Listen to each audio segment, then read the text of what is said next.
over the Hoosiers.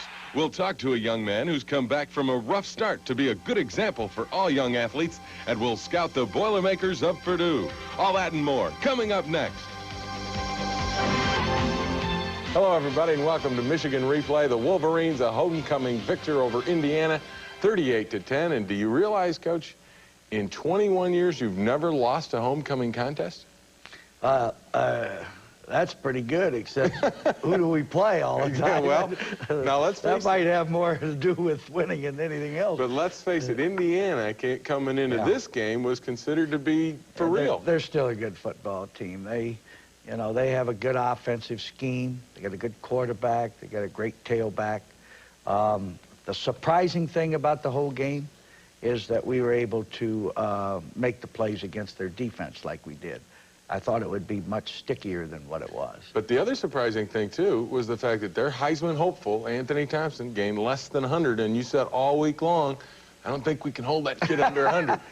No, I told our defense that if we could hold him to 4 yards or less per carry, because we didn't know how many times they'd give him the ball, and never give him a run of over 10 yards, we'll win the game. In the meantime, when you get the ball, your offense goes to work, and you do it on the ground. Well, I think we're blocking better, and we're a much better team than we have been. This is a little counter play in here. Tony Bowles got hurt, and Alan Jefferson came in and gave us some momentum, ran very hard here on the counter play, and then Mike goes back to pass and hits Chris Callaway over here for a first down.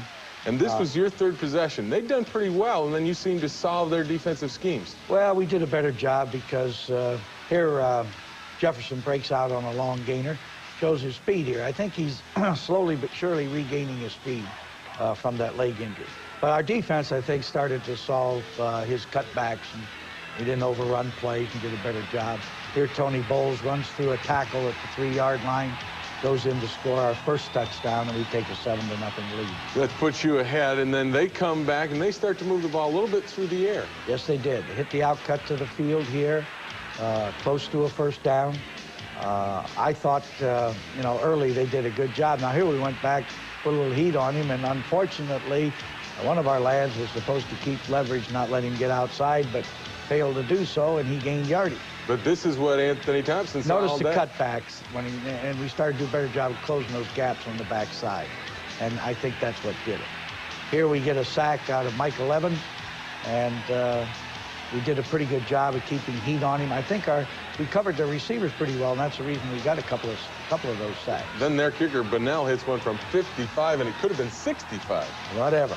I mean, that ball I thought was going out of the stadium, and they teed it up at midfield. And then the big play happens. This is the same counter play that Jefferson ran earlier.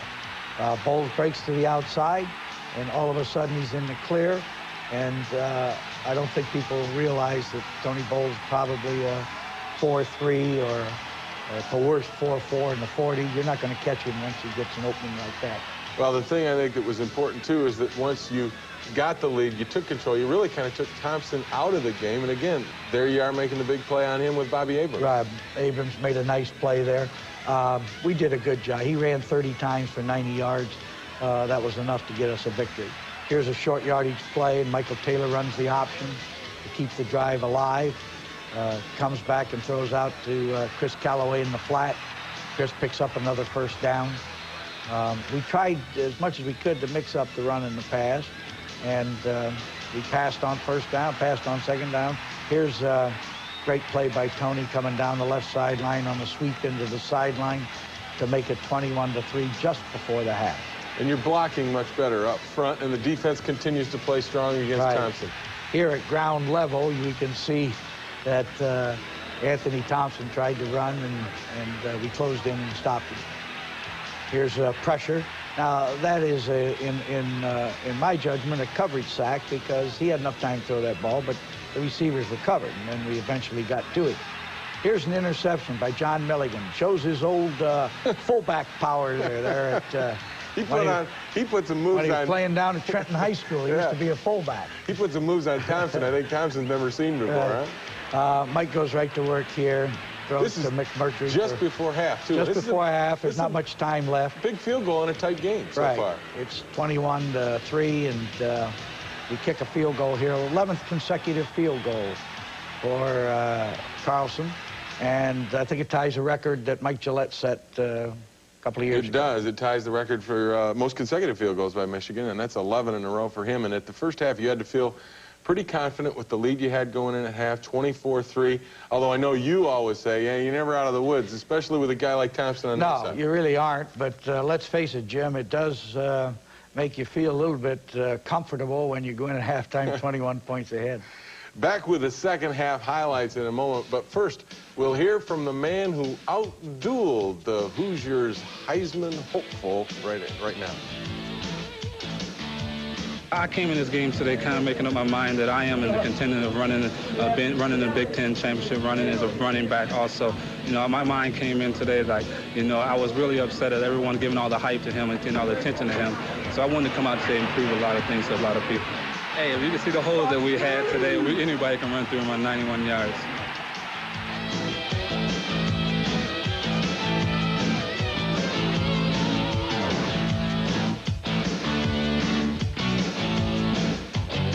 Out in the first couple games, but I don't know, I feel a lot better now, and I think, you know, the whole line's feeling the same way. You bet the whole offensive line's got to feel a little bit better with the performance against Indiana on Saturday, and you've got to feel a lot better about the way they performed. Ever since the Michigan State game, that offensive line seems to be coming together. I think they're getting a little better, and they created some holes in Indiana defense, and we got more yardage in this ball game than we got in any previous two ball games. It's taken a little while, but that's a little more what you expected. Well, you know, I didn't expect. I was hoping we'd get 200 yards. You know, once we get 200 yards, we're in pretty good shape because, you know, we're going to pass the ball for 150, 200 yards a game. Opening the second half, you couldn't do anything on your first possession, but then the defense gets the ball back for you. This is an interception by Beta Murray, and Beta's one of these safety men that's usually in the right place at the right time. And so he gives us an opportunity to go here, give the ball to Bernie Leggett. And we've been sweeping him quite a bit in our running, and we wanted to do a little more inside, keep him honest. They came up on Greg McMurtry in real tight coverage, and Michael Taylor went up on top, and we got a touchdown. And the thing about that touchdown, what it did is it really took the great running back kind of out of their game plan at that point. When you're down like that, you know, the running backs, you got to start throwing the football, and that's what they did. And they effectively threw it. They moved the ball quite well against us on occasion. But like this pass here, he threw that thing sidearm, and it was a beautiful play. And the tight end, first time they'd really found him open. Oh, yeah. And he was open. Now, I don't think he was supposed to be open, but he's open. And we shouldn't have allowed him to run here on this option. But we did. And Indiana's putting together a pretty good drive here. This is Thompson picking up a first down before he got knocked out of bounds. And then finally on third down and goal, he goes over for the touchdown. And the score now is 31-10. And that tied Thompson for the all-time career touchdown mark. Well, he's a marvelous, marvelous player, and he's had a great career. And thank heaven we don't have to play against him anymore. He ties Tony Dorsett and Glenn Davis for that career mark, and will probably excuse me, Jim, that was Alan Jefferson breaking the play there and comes right back. Just interrupt me if I get in your way, okay? Yeah, right. Well, you know, and I thought Alan did a good job. He went in there and got 90-some yards real quick. Mike goes back and hits Derek Alexander, a fine freshman receiver, for a touchdown. They got up real tight on Alexander. Alexander is very, very fast. He's probably as fast as any receiver we got. And I don't think you can play him like that. And he was thrilled to death to see that because he ran right by that guy. He's a true freshman, so that was a big thrill for him to catch a touchdown pass in a big game like that. Oh, yeah. That's, I'm sure he feels real good. And at this point, puts you in the driver's seat for the Big Ten championship. You've still got some games to play that you're not looking past, I know. But this was a big game after two emotional games on the road. I think there are a couple things that you'll have to keep in mind. Number one is that we have 4 games to play. We have to win all of our games in order to go to the Rose Bowl and be the undisputed champion. We have Purdue this week at home, and then we have to play at Illinois. Illinois, Jim, is a powerful defensive football team. And then we have to go to Minneapolis when anything can happen up there in the barn. and then finally back here against a great Ohio State offense. So we've got a lot of football to play. We are not in any driver's seat. We are in contention. Well, thank you for the correction. And yet, you have improved week to week, and I think you feel that this team is coming around to reaching its potential, don't you? I think it's getting better. I think it's getting better, and I think it can smell a championship. And if it continues to work hard and to get better each week, we do have a chance. Well, you do have a chance, but first let's take a look at the comeback story of Veda Murray. But first, before that, we'll talk to the defensive heroes who held Anthony Thompson in check against Indiana.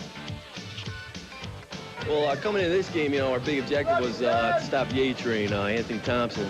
And I think we did a pretty good job of that, bottle him up, especially in the first half. And, we really didn't want to give him a touchdown. That's one thing we didn't do. So that was like, the disappointment of the day, him scoring. But I think, as a whole, I think we did a pretty good job on it. That's the thing, he gets the ball a lot. We can't control the amount of times he gets the ball, but, we can control a little bit how many yards he gets per carry. So, we're jacked up about it.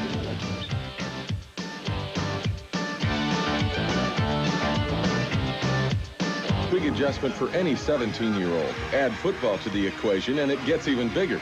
And for student athletes who are affected by the NCAA's Proposition 48 rule, the transition is monumental. Michigan's starting safety, Veda Murray, is one of those students, but his story is a success story. He didn't meet the Prop 48 minimum test scores. He was ruled ineligible, and the negative labels immediately followed. Veda Murray struggled against it in his freshman year. Toughest adjustment was probably learning to get along with the players and stuff, and trying to get those guys to accept you, because they're practicing and you're not, and you're watching, and so you get the impression that they look at you differently, and so you want to try and get their backing and stuff. Veda had to prove himself in the classroom long before he ever put on a Michigan helmet. It was probably his toughest job under the unfair scrutiny he experienced. But it was a challenge he accepted, and he turned the negative into a positive. Schoolwork is only budgeting your time and knowing your priorities. And schoolwork is your number one priority in college. And so I knew that I had to hit the books really hard, because the pressure was on me, and people were watching to see how well I did the first year I was here. If you don't take advantage of that situation, you're crazy. But he did. He now carries a 2.8 grade point average. He's making big plays in the secondary, and he's a leader on this Michigan team. He'd like nothing more than to never hear Proposition 48 mentioned again. It's in the past. It happened 3 years ago. I don't like bringing it up, but it still comes up. I just have to learn to live with it, because it's something that happened in part of my life that I have to live with, and I just got to take it, with a grain of salt. Wish it would go away, though. Yeah, I wish it would go away. But outlived the Prop 48 issue. It was no longer a stigma, and we're very happy that he said that he wouldn't mind talking about it, and it's, I think, one of the positive stories about collegiate football and about a young man who's made good. Well, there were circumstances involved in his life at the time that he was being tested that I think were detrimental to him doing well on those tests. He was nearly a B average student at Moeller High School in Cincinnati, which was a good high school. And Veda Murray had all the qualifications for success in college. And that's going to happen. Proposition 48 is going to catch a few guys that really probably shouldn't be caught. But in the long run, it's in the best interest of all of our high school students who want to go to college and to play athletics, that they do well academically if they want to be considered. And the interesting thing was that Veda said that if he had to say something to the NCAA, it would be rule all freshmen ineligible, allow them to adjust, then give them 4 years eligibility. And I found that interesting that he would say that. Well, I think the NCAA is going to take Veda Murray's advice. I would suspect that they will pass that rule sometime in January. Well, it's a great rule, and it's a great story that Veda Murray has made the comeback, and we're delighted we could share it with you. Don't go away, though. The Boilermakers are next on the Wolverine schedule. We'll be back with a scouting report when Michigan Replay continues. win by 6 touchdowns, and they may play you a little tougher. Those guys don't know they're supposed to be 6 touchdowns worse. No, that's for sure. And Purdue has a great tradition in football. And, you know, they used to call them the spoiler makers. I don't think you ever take a team like this lightly. And hopefully we won't. One of the things, too, that may be a factor and may not, you haven't seen them in a couple of years, I haven't played them in a couple of years. Really don't know much about their personnel. And I know they're throwing the football an awful lot. And I know any Freddie Akers team has been very strong defensively. That's the one thing that worries you most about any team is how well their defense plays. Now, they've given up some points in the past, but against Michigan State on Saturday, scored 3 touchdowns in the last 6 minutes to make a game out of it, so they're improving. Well, that's scary because you and I know, Jim, that Michigan State has an extremely strong defense, and for them to score 21 points in 6 minutes, that's kind of scary. So we'll have to play well, and we'll have to, you know, we'll have to improve from last week. That's our goal. Where's right now for you, the biggest area of improvement you'd like to see happen against Purdue? The punt. The kicking game. The kicking game. The kicking game is vitally important. I'm not sure we won the kicking game Saturday. And if you don't win the kicking game, chances are you're going to lose some ball games. I know you changed up from Stapleton to Ascona. Is that something that's going to be worked out in practice? I think that's a safe statement, Jim, that we'll work that out in practice. At least we will attempt to work that out in practice. Well, we'll find out if they solve it. Make sure you join us right here next week when we come back your way with Michigan Replay and we look at the Michigan versus Purdue game.